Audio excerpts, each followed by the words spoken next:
entendre la meva vida sense el joc. Jugar, per mi, és una necessitat.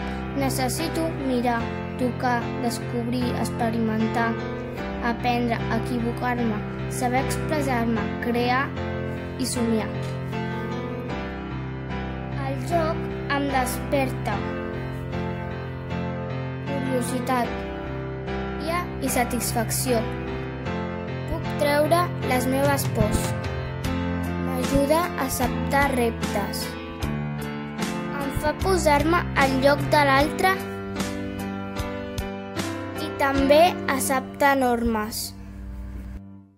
Però per jugar necessito temps per somiar i imaginar.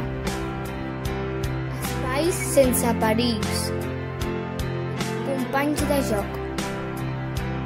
Val la pena intentar-ho. Juguem?